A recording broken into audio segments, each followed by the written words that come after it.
Right now we have the entrenched energy monopolies and cartels. You know, we have OPEC and we have the 7 sister oil companies that control all the oil and energy. But what people have to understand is that the people who run the energy business in this world, which is the biggest business on the planet, turning over $4 to $5 trillion a year, it's bigger than guns and drugs, it's bigger than defense, they control the newspapers, they control the governments. But these companies are so big that they regulate the government, which regulates them. It's not free. Nothing is free. But cheap and efficient energy exchange is a viable concept. Now I say that everything in this universe is free energy. It's been dreamed of for hundreds of years that somewhere, someplace, as Tesla said, man will hook his machinery to the very wheelwork which drives the universe itself. The history of science is the history of the suppression of great inventions. A few classic stories. Nikola Tesla.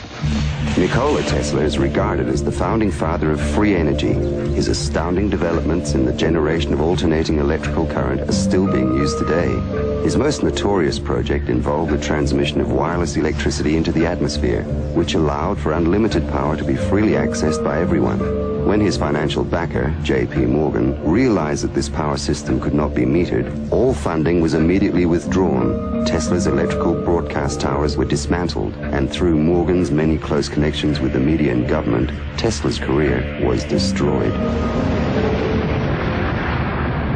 In 1977, Bruce De Palma unveiled the first prototype of the N machine, an electrical generator which uses rotating magnets to generate up to 5 times more power than it takes to drive it. I know about the fact that the Japanese government and the Indian government have ongoing projects to produce N machines for domestic power. My partner is Paramahamsa Tiwari, who is the director of the Nuclear Power Corporation of India, which operates all the nuclear plants in India. In late 70s, I learned from Bruce De Palma that he had carried out certain crucial experiments by rotating electromagnets. Tiwari tested a prototype based on De Palma's N machine under laboratory conditions. The results were deemed too impressive, causing disbelief and suspicion among conservative government officials and the power consortiums that backed the project. Tiwari was forced to abandon the project completely. It's a major breakthrough that will no doubt make motorists happy, and as Ralph Robinson explains, the Pentagon is also showing lots of interest in this project. U.S. inventor Stan Meyer released his water-powered car engine in 1988. The Pentagon flew a lieutenant colonel in last week to look at Meyer's invention. There's talk of possibly using it in the Star Wars defense program and to run Army tanks. Myers found it virtually impossible to secure financial backing after certain Pentagon officials paid him a visit. A number of similar inventions were developed and tested all around the world. My best friend was killed over this matter. There's a chap here, about 10 minutes away from here, driving. He has been running his car on water since 1986 with the government's permission, provided that he keeps his mouth shut. And with regular intervals, using his own words, they keep warning him to keep his mouth shut. One of our colleagues who have been running car on the water for the 10-year period now, he reckons that it's 26 times more powerful than petrol.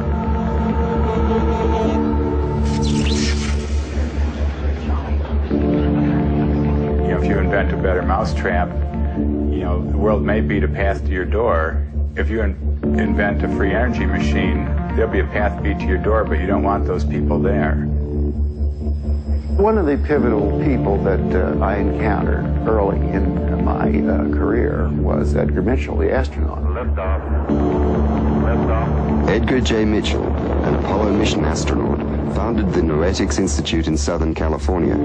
The Institute's charter was supposedly to develop alternative energy systems by attracting inventors from all over the country. Mitchell became extremely interested in De Palma's N machine.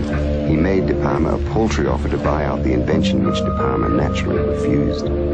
He said to me that if I ever tried anything on my own in California, I would get my head blown off. So I was scared to death. The CIA operates through various very innocent-looking fronts to find out what people are thinking and what they're inventing. Now, what's more innocent than a benign institute founded on transcendental principles to help New Age inventors bring free energy into the world? And that situation still exists in the United States today, where a person that really understands what's going on just can't get their idea out because the alternative science and medical fields have been co-opted by the intelligence services. And he converted this little engine to run on water. This is many, many years ago. And he used it for several years. And somehow the news got out, and one day he got visitors, and he was told to dump the engine or else. 3 weeks later, the man was dead. And the coroner's finding was that he fell off the back of a train. He was drunk. Now, it happened that he didn't drink.